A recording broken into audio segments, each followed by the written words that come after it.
Sunday Fuse Fam. Happy Sunday. Welcome to Fuse Online Service. Mari kita sama-sama satukan hati, satukan suara, kita puji dan sembah nama Tuhan.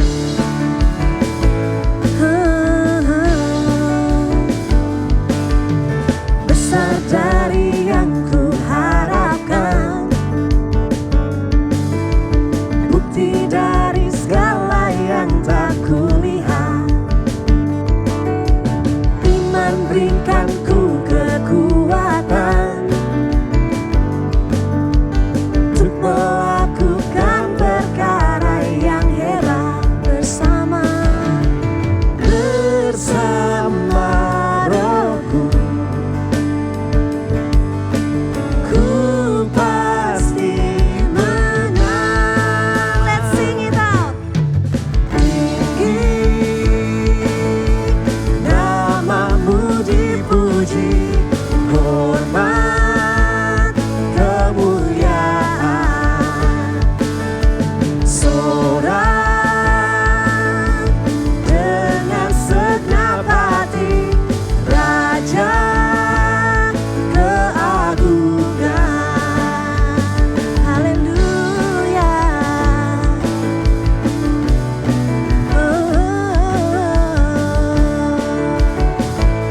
Mari kita tinggikan nama Dia lebih lagi. Saya takkan biarkan pencobaan melebihi batas kekuatanku. Kau yang berikanku kemuliaan, semakin serupa dengan gambaranmu. Bersama Rohku, ku pasti menang. Ku pasti menang. Sing tinggi, namamu dipuji, hormat kemuliaan, sorak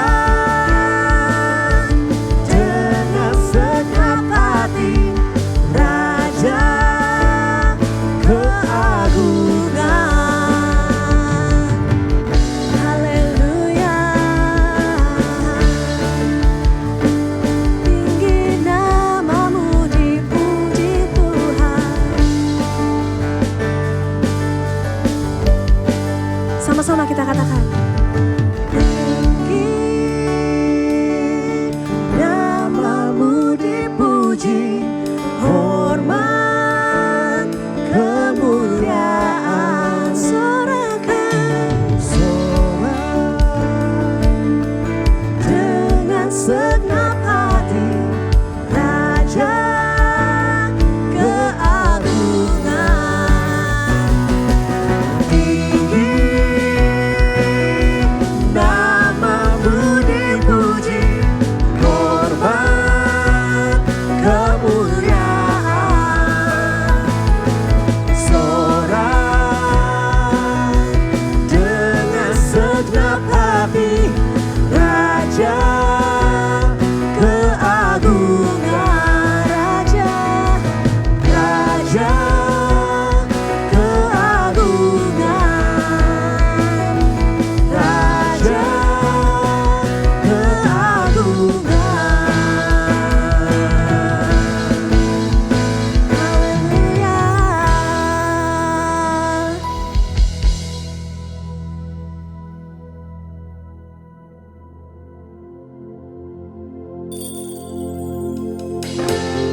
Mari sama-sama kita satukan hati kita. Kita mau bawa hati kita. Kita bawa pujian kita dan penyembahan kita hanya kepada Tuhan. There's no one like you, Lord Jesus.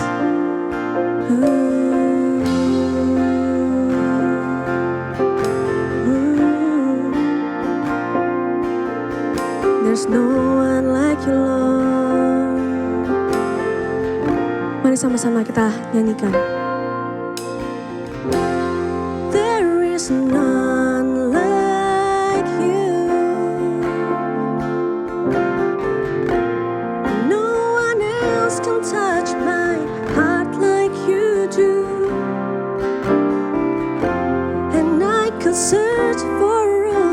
eternity long and find there is none like you. There is none like you. No one else can touch my heart like you do. And I could search for all eternity long and find there is none like you. Your mercy, it flows like a river so wide, and healing comes from your hand. Suffering children are safe in your arms. There is none like you. There is none like you. There is none like you. No one else can touch my heart like you do. And I could search for all eternity long and find there is none like you. Sing it one more time. There is none like you. No one else can touch my heart like you do. And I could search for all eternity long and find there is none like you. There is none like you,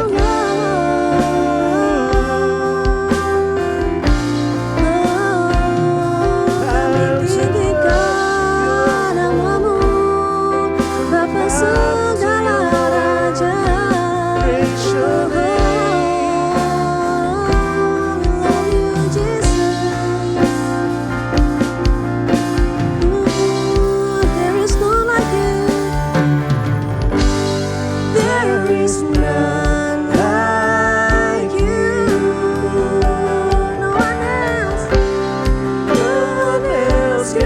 My heart like you do.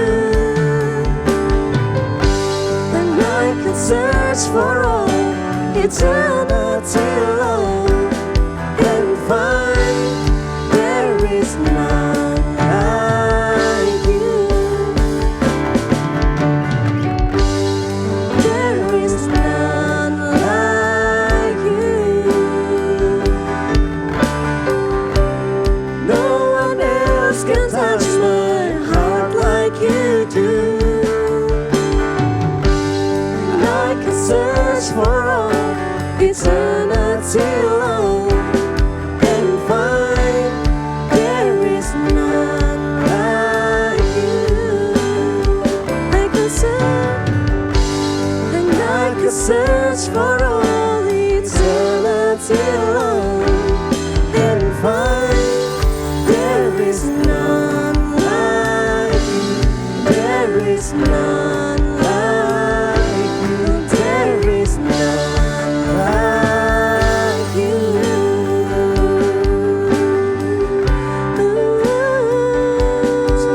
Thank you, Jesus. There is no one else like you.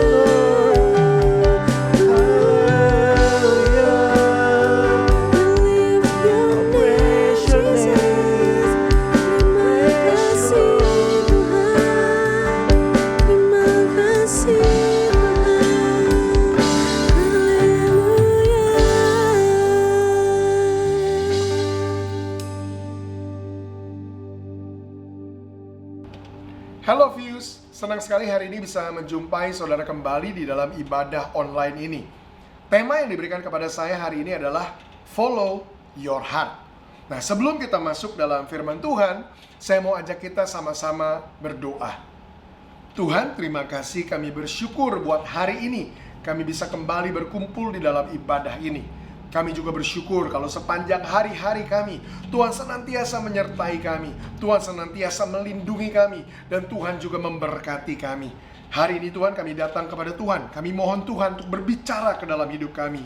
Nyatakan isi hati-Mu, bantu kami untuk ngerti apa yang Kau mau, sehingga kemudian kami bisa rubah hidup kami, selaraskan hidup kami untuk kami ikut dengan maunya Tuhan. Hari ini kami buka hati kami selebar-lebarnya. Izinkan Tuhan untuk berbicara. Kami sambut firman-Mu buat hidup kami di dalam nama Tuhan Yesus. Yang percaya siap sambut firman Tuhan, sama-sama katakan amin. Amin. Hari-hari ini kita sering mendengar istilah yang banyak dipakai orang, yaitu istilah YOLO. Apa itu YOLO, Pastor? YOLO adalah singkatan dari You Only Live Once. Kamu hanya hidup satu kali. Dan biasanya orang-orang yang menggunakan istilah tersebut melanjutkan dengan mengatakan begini, karena kamu hidup hanya satu kali, maka ikuti hatimu. Follow your heart. Karena kamu hidup hanya satu kali, udah, jangan tahan-tahan, jangan banyak mikir. Ikuti aja hatimu. Apa yang hatimu mau, kejar itu. Lakukan aja, cobain aja, alami aja, explore aja. Nggak usah banyak mikir. Kamu kan hidup hanya satu kali. Itu yang biasanya orang-orang ini katakan. Saya sebenarnya setuju dengan istilah itu, istilah YOLO. You only live once. Benar, saya setuju dengan itu. Tapi yang saya kurang setuju adalah responnya. Responnya adalah apa? Ikuti saja hatimu, nggak usah banyak mikir. Sekedar ikuti apa yang hatimu mau lakukan. Saya nggak setuju bagian itunya. Kenapa begitu, Pastor? Izinkan saya menjelaskan. Saya menggambarkan hidup kita ini seperti pistol yang punya satu peluru saja. Pistol yang punya satu peluru. Dan pistol ini kita berusaha arahkan ke arah target kita di sebelah sana. Yang jadi masalah adalah begini. The moment pelatuknya kita tarik dan pelurunya melesat. Pelurunya melesat begitu cepatnya. Dan pada akhirnya pilihannya cuma dua.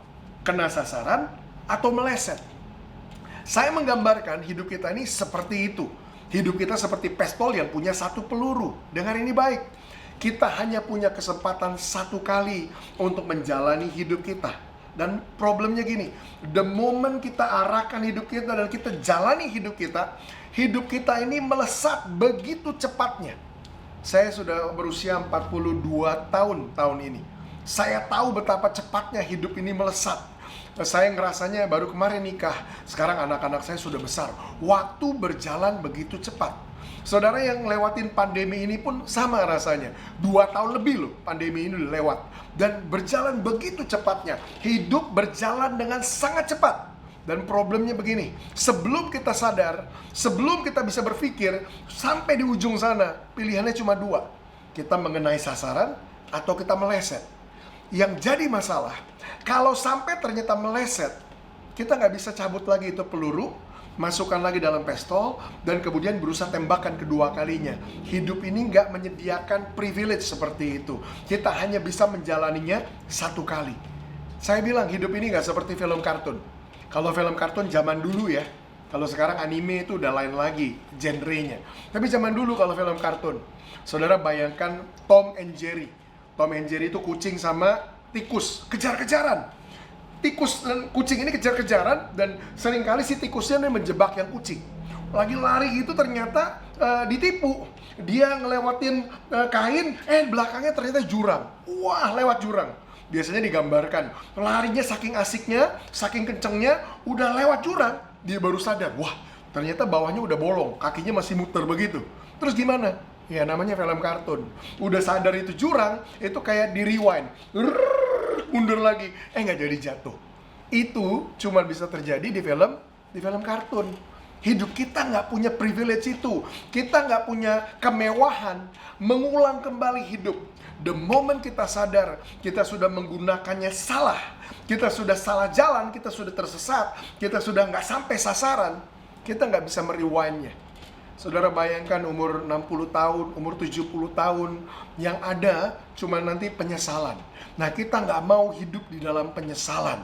Benar, hidup hanya satu kali. Tapi jangan kesimpulannya, karena hidup hanya satu kali, udah puas-puasin, bebas, lakukan yang kita mau. Itu kesimpulan yang salah. Justru kalau kita sadar, hidup kita ini hanya satu kali, maka kita harus ngerti begini. Kita harus berusaha menghidupi hidup kita dengan cara yang sedemikian rupa, sehingga kita pastikan kita nggak salah sasaran, kita nggak salah target, dan kita bisa memenuhi sasaran hidup kita. Ya, hidup hanya satu kali. Itu sebabnya hiduplah hati-hati. Kalau targetnya ada di situ, keker dulu yang baik, bidik dulu yang baik. Pastikan saudara tahu apa yang saudara tuju, sehingga the moment saudara lesatkan peluru tersebut bisa mencapai sasaran. Hari ini saya mau ajak kita belajar firman Tuhan. Gimana caranya kita bisa menghidupi hidup kita, dan kita memastikan kita tidak tersesat, kita tidak salah jalan. Kenapa sih Pastor kita nggak boleh dan nggak bisa mengikuti hati kita? Bukankah hati kita itu kan murni, Pastor? Keinginan kita itu murni, Pastor. Saya mau kasih tahu saudara, bahwa bahkan hati kita yang kita bilang kita mau ikutin, itu nggak semurni yang kita pikir. Kok begitu, Pastor? Karena hati kita itu ternyata dipengaruhi oleh begitu banyak faktor. Contoh, yang pertama, hati kita dipengaruhi oleh apa? Hati kita bisa dipengaruhi oleh orang tua kita. Waktu kita lahir, dibesarkan di keluarga, orang tua kita bisa mempengaruhi hati kita. Orang tua kita bisa mempengaruhi kita, mempengaruhi keinginan kita, cita-cita kita, keinginan kita. Bahkan kadang ada orang-orang yang hidupnya diberikan tekanan sama orang tuanya. Kamu harus jadi ini, kamu harus jadi itu. Di situ hati kita mulai terbentuk, mulai terarah. Kita jadi mulai punya angan-angan dan keinginan. Kita jadi mulai punya cita-cita. Tapi kemudian ada hal yang lain yang menjadi faktor bisa mempengaruhi hati kita. Apa? Selain orang tua kita punya teman-teman. Lewat pergaulan, kita mulai dapat pengaruh yang lain. Teman-teman kita yang bilang, saya pengen jadi ini, saya pengen jadi itu, saya pengen lakukan ini, saya pengen lakukan itu. Dan lewat teman-teman, kita jadi punya gagasan yang baru. Wah, benar juga. Wah, menarik juga. Wah, ini boleh juga dicoba. Hati kita mulai berubah lagi di situ. Tapi kemudian ada faktor yang lain lagi. Apa? Budaya. Budaya itu bisa membentuk hati kita juga. Ketika kita dikelilingi oleh orang-orang hidup di sekitar kita yang punya bentuk tertentu, budaya bisa merubah persepsi kita sekali lagi. Wah, enak juga ya begini. Wah, enak juga ya begitu. Wah, enak juga ya jadi ini. Itu mulai terbentuk. Apalagi hati kita juga bisa dipengaruhi oleh social media. Nah, itu yang salah satu yang paling kuat hari-hari ini. Lewat sosial media, banyak kita hari-hari ini sedang membentuk satu konsep. Sultan. Semua orang pengen jadi sultan sekarang. Sekali lagi, hati kita terbentuk. Nah, kalau saudara lihat begini, lewat fase-fase hidup kita aja, hati kita itu banyak dipengaruhi oleh faktor-faktor ini. Saya katakan tadi, hati kita tuh nggak semurni yang kita pikir. Waktu kita bilang kita mau ikuti hati kita, pertanyaan saya, hati kita yang di titik mana yang kita mau ikuti? Karena ternyata melalui fase yang berbeda-beda, hati kita aja berubah-ubah. Itu sebabnya kesimpulannya apa? Kesimpulannya kita nggak bisa sekedar mengikuti hati kita. Kenapa? Yang pertama, hati kita tuh berubah-ubah, dipengaruhi oleh banyak faktor, dipengaruhi oleh banyak hal yang berusaha merubahnya, sehingga hati kita itu nggak bisa lagi dipercaya untuk kita ikuti. Tapi yang kedua, ini faktor yang lebih penting yang kita harus pertimbangkan. Kenapa saya nggak bisa sekedar mengikuti hati saya?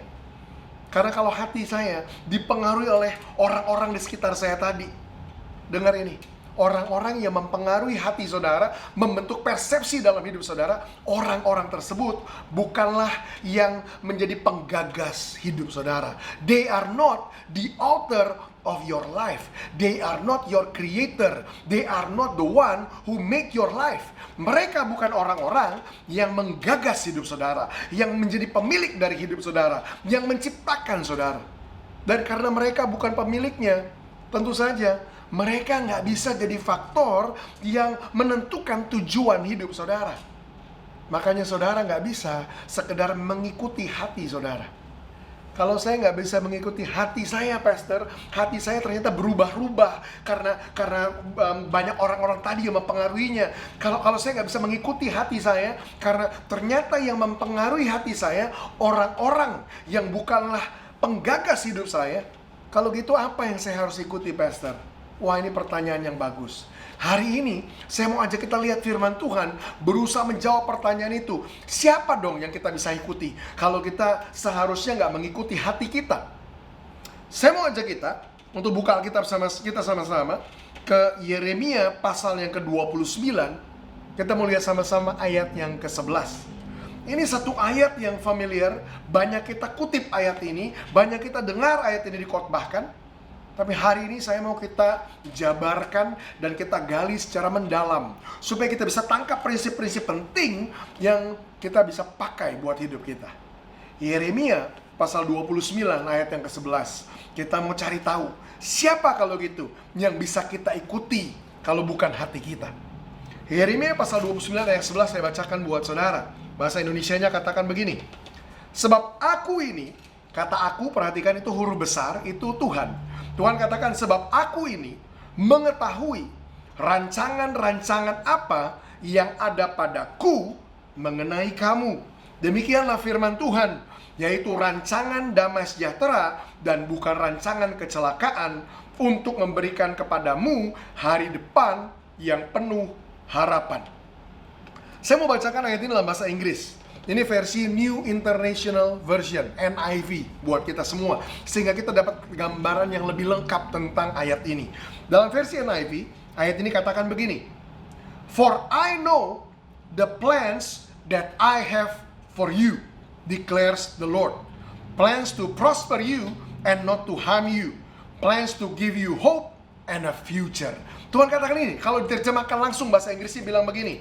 Sebab aku ini mengetahui rencana-rencana apa yang aku punya buat kamu, kata Tuhan.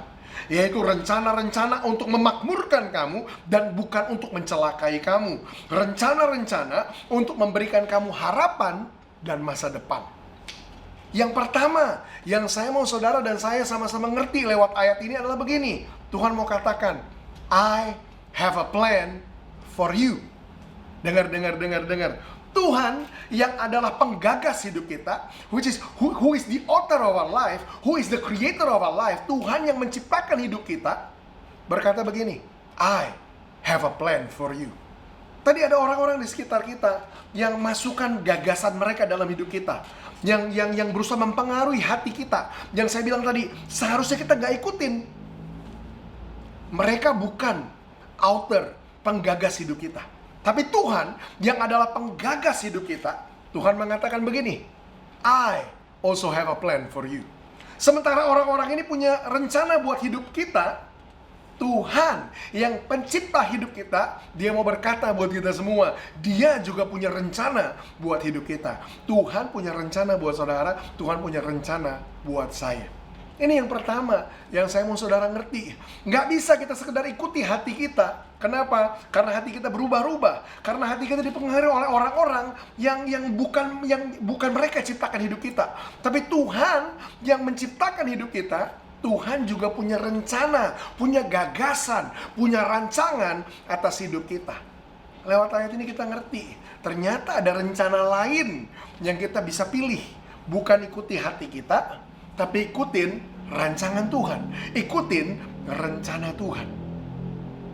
Ketika ngerti ini, ada implikasinya. Apa implikasinya, Pastor?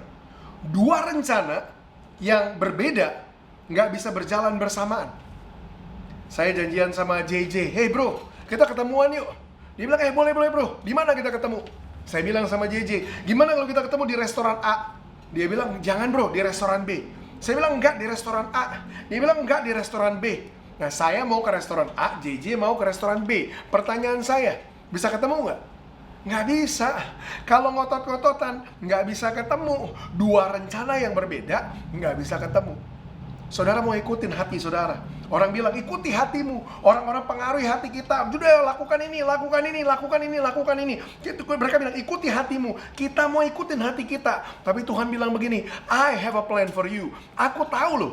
Aku punya rencana buat kamu. Sementara kita mau ikutin rencana kita sendiri, Tuhan punya rencana buat kamu. Ini problemnya. Dua rencana yang berbeda, nggak bisa berjalan bersamaan. Pertanyaannya, saudara mau ikutin rencana saudara sendiri, ikuti hati saudara sendiri, atau saudara mau ikutin rencana Tuhan? Itu implikasinya buat hidup kita. Bahwa mengikuti keinginan hati kita, itu nggak sinkron dengan mengikuti kehendak Tuhan buat hidup kita. Ini sesuatu yang kita harus pertimbangkan. Dua rencana yang berbeda nggak bisa berjalan bersamaan. Dengar poin yang pertama. Saudara dengar ini baik. Tuhan punya rencana buat hidup saudara. Saudara diperhadapkan dengan pilihan. Mau ikut rencana yang mana? Rencanamu sendiri, ikuti hatimu sendiri, atau saudara mau ikutin rencana Tuhan? Poin yang kedua yang saya mau saudara tangkap. Ayat ini bukan hanya bilang Tuhan punya rencana buat kita. Ayat ini bilang begini, "For I know the plans that I have for you." Saya mau tanya nih sama saudara. Saudara yang bilang, "Oh, saya punya rencana, Pastor. Rencana saya bagus. Saya mau ikuti keinginan hati saya." Oke, chill. Saya mau tanya sama saudara. Saudara yang bilang, "Saya punya rencana, Pastor." Saya mau tanya begini. Saudara bisa jamin nggak? Rencana saudara itu pasti terjadi. Bisa jamin? Bisa jamin nggak rencana saudara itu pasti berhasil? Bisa jamin itu? Saya punya rencana, Pastor, mau nikah tahun ini. Bisa jamin bakal nikah tahun ini? 100% pasti saya nikah. Ya mudah-mudahan, Pastor. Kemungkinan besar sih ya, jadilah, Pastor, udah dirancang semuanya. Dengar. Ada orang menjelang hari H aja, udah hitungan hari, bisa gagal kok. Bisa jamin rencana saudara pasti terjadi? Saya punya rencana, bisnis saya ini pasti sukses, Pastor. Bisa jamin pasti sukses? Kalau ditanya sama orang normal, bisa jamin gak rencanamu pasti berhasil? Kita mulai mikir, benar juga ya, apa jaminannya? Sebagus apapun rencana saudara, sebagus apapun keinginan saudara, gak ada satupun dari kita yang bisa menjamin rencana kita itu pasti terjadi. Benar atau benar? Benar. Tapi dengar ini baik. Sementara kita nggak bisa jamin rencana kita pasti berhasil, Tuhan bilang begini, Alkitab bilang begini, "For I know the plans that I have for you." Not only that He has a plan for you, but He guarantees the plan that I have for you, I know that plan. Tuhan bilang begini, aku tahu rencana apa yang aku punya buat kamu. Bukan hanya Dia punya rencana buat saudara, dengar ini baik. Tuhan bilang, bukan hanya aku punya rencana buat kamu, tapi aku tahu rencana yang aku punya buat kamu itu seperti apa. I know the plans that I have for you. While you may not know the plans that you have for yourself, whether it will be successful or not, I know the plans that I have for you. Sementara saudara nggak tahu rencana yang saudara punya buat hidupmu sendiri itu pasti berhasil atau enggak. Tuhan bilang begini, tapi kalau aku tahu kok rencana apa yang aku punya buat kamu. Dengan kata lain, God guarantees His plan for our life. Tuhan menjamin rencana yang Dia punya buat hidup kita. I know the plans that I have for you. Ingat, yang pertama, kita diperhadapkan dengan pilihan. Mau sekedar ikuti keinginan hati saudara, atau mengikuti rencana Tuhan. Tapi yang kedua, nah pilihannya harusnya semakin mengerucut. Waktu saudara mau ikutin keinginan hati saudara, saya tanya, pasti berhasil gak? Wah, mulai ngeri kita, mulai takut kita, mulai sadar kita. Iya ya, saya gak bisa jamin loh, rencana saya pasti berhasil. Tapi Tuhan kemudian ngomong, tapi aku tahu rencana apa yang aku punya buat kamu. Dengan kata lain, Tuhan menjamin rencananya, bahwa rencana yang Dia punya buat hidup kita itu rencana yang terbaik, itu rencana yang pasti berhasil, itu rencana yang pasti jadi. Tapi itu rencananya Tuhan. Sekali lagi, kita punya pilihan. Mau ikutin rencana kita sendiri, yang kita nggak bisa jamin itu pasti berhasil, atau mau ikutin rencana Tuhan, yang dimana Tuhan menjamin bahwa rencana yang Dia punya buat kita, Dia tahu rencana itu. Dengan kata lain, Tuhan menjamin rencananya dengan dirinya sendiri. Kalau sampai rencananya gagal, Tuhan yang malu. Kenapa? Karena yang kita ikutin itu rencana Tuhan. Wow. Poin yang ketiga, dengar ini baik. Kita bilang, I know the plans that I have for you. It is the plan to prosper you. Rencana yang Tuhan punya buat kita bukan hanya Dia menjaminnya, bukan hanya Dia bilang Dia tahu rencana itu seperti apa, tapi Dia juga bilang begini, His plan is to prosper you. Bahwa rencananya adalah untuk memakmurkan kamu. Apa artinya? When you choose to follow God's plan, His plan open up provision. Waktu saudara memilih untuk mengikuti rencana Tuhan itu membuka yang namanya penyediaan. Maksudnya apa, Pastor? Rencana Tuhan itu membuka penyediaan. Balik ke ilustrasi tadi. Saya sama JJ masih debat. Hai bro, ketemu restoran A ya, dia bilang restoran B. Restoran A, restoran B. Akhirnya saya ngalah. Udah, gini deh. Kita ikutin rencana kamu, restoran B. Tapi kamu yang traktir ya? Dia bilang, siap bro. Loh kenapa begitu? Karena ketika saya memilih ngikutin rencana Dia, maka apa? Maka Dia bertanggung jawab untuk memenuhi, menjamin saya dalam rencananya. Kenapa? Itu kan rencananya Dia.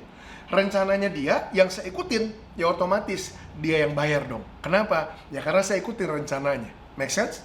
Kalau Dia ngikutin rencana saya, ya saya yang harus bertanggung jawab. Kenapa? Itu kan rencana saya. Dengar ini baik. Waktu saudara memilih untuk jalanin hidup saudara punya pilihan. I wanna follow my heart. That's your choice. Tapi dengar ini baik. Waktu saudara memilih untuk sekedar ikuti hati saudara dan jalan ke rencana saudara sendiri, Tuhan tidak bertanggung jawab. Tuhan tidak berkewajiban untuk memastikan rencana saudara terjadi. Saya udah sering lihat orang Kristen frustasi. Tuhan, aku udah doakan bisnisku ini. Tuhan berkati bisnisku. Tuhan buka jalan. Tuhan kasih terobosan. Tuhan berkati. Tuhan lakukan ini. Tuhan lakukan itu. Saya udah lihat orang Kristen yang mendoakan keinginannya sendiri, tapi jadi begitu frustasi dan ngerasa begini, kenapa sih Tuhan gak buka jalan? Kenapa sih Tuhan gak tolong? Kenapa sih Tuhan gak berkati? Pertanyaan yang saya mau tanya dari awal adalah begini, bisnis kamu itu bisnis rencanamu sendiri, keinginanmu sendiri, atau rencananya Tuhan? Kenapa? Karena kalau itu keinginanmu sendiri, Tuhan gak berkewajiban untuk memberkatinya. Tuhan gak berkewajiban untuk memastikannya berhasil. Hanya ketika kita memilih untuk ikut rencana Tuhan, dengar, Tuhan akan bertanggung jawab penuh atas pilihan yang saudara ambil. Kenapa? Karena saudara memilih untuk mengikuti rencana Dia. Waktu kita memilih untuk ikutin rencana Tuhan, Tuhan akan bertanggung jawab atas hidup kita. Kenapa? Karena kita sedang menghidupi rencananya. Itu poin yang ketiga. God's plan open up provision. Dalam terjemahan The Message, terjemahan Alkitab The Message bahasa Inggris bilang begini, His plan is to take care of you. Rencananya adalah untuk take care of you, untuk memelihara kamu. Jadi rencana Dia menyediakan provision buat kita, penyediaan buat kita. Ini hal lain yang kita harus pertimbangkan kalau kita mau pilih pilihan hidup kita. Do you still wanna follow your heart? Saudara masih mau ikutin hati saudara sendiri? Kalau saya udah nyerah langsung. Di poin kedua saya udah nyerah. Waktu Tuhan tantang, kamu yakin rencanamu jadi? Wah, enggak Tuhan. Tapi Tuhan bilang, aku yakin rencanaku jadi. Waduh. Di poin kedua aja sih udah nyerah. Apalagi ngerti poin yang ketiga. Waktu Tuhan bilang, my plan is to prosper you. Rencanaku adalah untuk memakmurkan kamu. Artinya when you choose to follow my plan, I will provide for you. Waktu kamu memilih untuk ikuti rencanaku, aku akan menyediakan buat kamu. Wah. Oke Tuhan, saya ngerti sekarang kenapa hidup saya ngalamin banyak benturan, banyak masalah, karena saya ngotot lakukan rencana saya sendiri. Tapi waktu saya ikuti rencana Tuhan, ternyata ada penyediaan di situ. Yang keempat, dari ayat ini kita belajar begini, bahwa rencana Tuhan itu memberikan kita bilang ini, His plan is to prosper you and not to harm you. His plan is to give you a hope and a future. Rancangannya adalah untuk memberikan kamu hari depan yang penuh dengan harapan. Saya suka kata-kata ini sekali lagi dalam versi terjemahan The Message. Kenapa? Di versi The Message, kata-katanya bilang begini, God's plan gives you a future you hope for. Bahwa rancangan Tuhan memberikan kamu masa depan yang sebenarnya kamu harapkan. Memberikan kamu masa depan yang kamu harapkan. Gives you a future you hope for. Yang kamu harapkan. Maksudnya gimana, Pastor? Memberikan saya masa depan yang saya harapkan. Dengar, banyak dari kita. Saya bilang tadi, waktu kita ngikutin hati kita berubah-ubah. Kita nggak benar-benar tahu apa yang kita mau capai sebenarnya. Tapi waktu kita memilih untuk mengikuti rencana Tuhan, di situ kita baru akan menemukan ini toh sebenarnya yang saya inginkan selama ini. Baru kita bisa menemukan harapan kita yang sebenarnya, bahwa rancangan Tuhan itu memberikan kita masa depan yang kita harapkan sebenarnya. Saya kasih ilustrasi. Saya punya anak masih kecil. Anak saya yang kecil kalau ditanya, "Dek, mau makan apa?" Dia suka mikir, makan pizza aja gimana, Dedi? Nggak lama dia mikir lagi, tapi jangan deh, makan burger aja gimana, Dedi? Waduh, pizza berubah burger. Tapi jangan, Dedi. Kalau makan fried chicken aja gimana, Dedi? Waduh, berubah 3 kali. Akhirnya apa? Udah gini deh. Udah, kamu jangan kamu yang milih. Udah, kita makan sushi aja. Kenapa? Karena saya tahu sebenarnya dia suka apa. Udah, kita makan sushi aja. Waktu sampai di restoran sushi, mulai makan, dia bilang begini, "Iya, Dedi, ini yang saya mau." Lah, tadi maunya kemana-mana. Nah, itu gambaran hidup kita. Seringkali gini, ingat, hati kita berubah-ubah. Kita ngikutin gagasan orang, rencana orang, pikiran orang. Wah, mau kesini. Hati kita aja kita nggak bisa decide kok. Kita maunya apa sebenarnya. Tapi waktu kita memilih untuk ikutin rencana Tuhan dan kita berjalan di dalamnya, di situ kita menemukan, iya Tuhan, ini sebenarnya yang saya mau selama ini. God's plan gives you a hope that gives you a future that you hope for. Rencana Tuhan memberikan engkau masa depan yang engkau harapkan. Nah, dari ayat ini kita belajar banyak hal. Kita belajar prinsip penting tentang gimana seharusnya kita jalanin hidup kita. Kalau gitu apa yang saya harus lakukan, Pastor? Apa yang saya harus lakukan? Well, yang pertama, don't follow your heart. Jangan ikuti hati saudara. Kenapa? Because your heart is deceitful. Hati saudara itu penuh dengan tipuan. Tertipu, kita banyak tertipu kalau ngikutin hati kita. Kita sendiri nggak tahu mau kemana, hati kita berubah-ubah. Yang pertama, don't follow your heart. Terus ngapain dong, Pastor? Yang kedua, find out God's plan for your life. Kalau saudara nggak ikutin hati saudara, yang kedua, cari tahu rencana Tuhan buat hidup saudara. Karena rencana Tuhan menyediakan buat saudara hal-hal tadi. Tuhan jamin rencananya.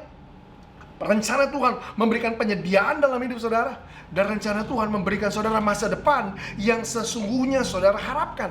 Cari tahu dong rencana Tuhan buat hidup saudara apa. Gimana caranya, Pastor, cari tahu rencana Tuhan buat hidup saya?